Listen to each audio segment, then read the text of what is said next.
In our last section, we look at Bismillah ar-Rahman ar-Rahim from a slightly different angle.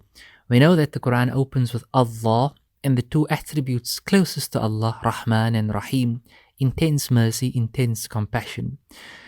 It is the formula with which every chapter of the Quran opens except one, as we touched on briefly earlier.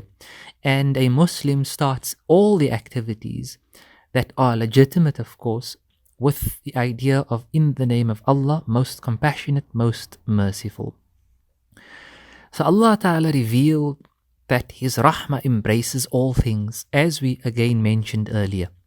And in the Islamic metaphysics, we are taught that it was through the Nafas ar-Rahman, the breath, in metaphorical terms, of compassion, that all of creation became existing. Can there be compassion without love? Obviously not. Therefore, it can be said that love permeates the world and runs through the very arteries of creation.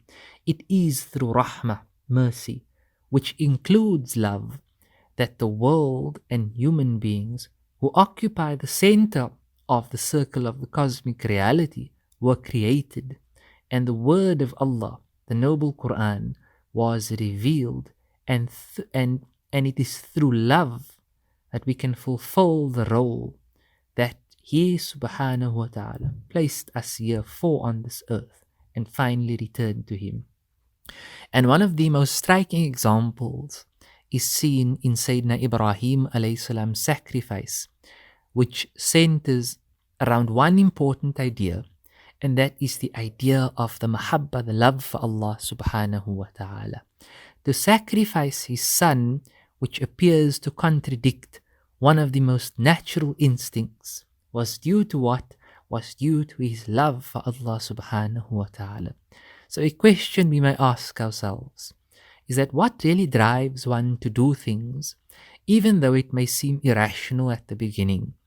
What does love for Allah and His Messenger really mean?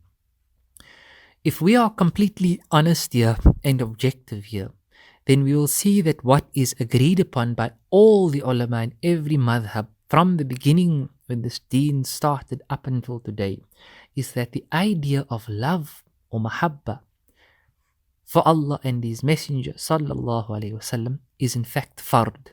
It's necessary. It is not optional, and it's fard upon every single Muslim. We often think in terms of fard, in terms of the externals, salah, zakah, siyam, hajj. But how often do we think of what is internally fard? Are we obsessed with the fards of the outer, and have we forgotten or are we neglectful of those factors which enable us to realize the centrality and importance of love?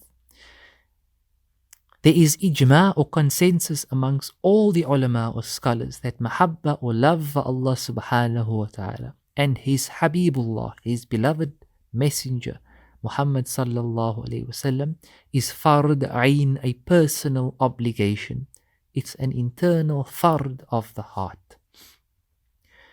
And why it is so fard is because this particular love is one of the ultimate purposes and objectives or stations, maqamat, that spiritual travelers, the salikeen, those wayfarers in the path of Allah, wants to attain. They want to attain the station of love.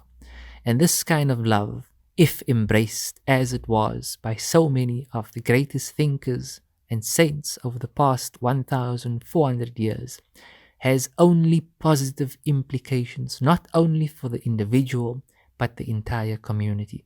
But we need to connect with it, and then we'll see internal transformation. And this internal transformation will spill over into societies, and we'll see human change. Humanity will find progress. These are basic ideas, core ideas, which we have to an extent forgotten, or at least been negligent of. And they are mentioned all over in the Quran and in the prophetic traditions. And therefore, this idea of making a CD of love is to try and inspire us and to remind us how important and central this idea of love is with our families and our homes and our kids and our workplaces, that we are obsessed with the outer and have become forgetful and negligent of the inner. Because if that inner radiates and is alive, you are going to find people doing more than you could ever ask them to do. They will be there for you and societies will grow.